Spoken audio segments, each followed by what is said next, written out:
So this is the next morning. This is the flower I did last night using, instead of using Vallejo Pearl Medium, I used DecoArt Metallic Pearl.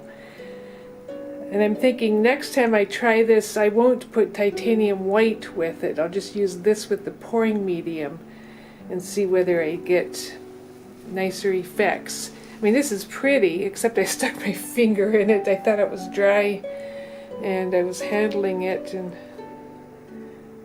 messed it up there. But it hasn't changed at all.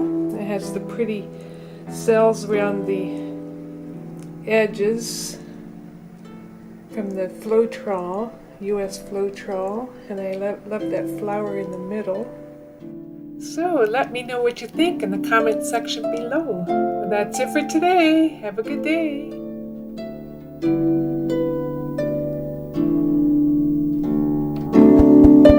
Thanks for watching. Don't forget to like and subscribe below.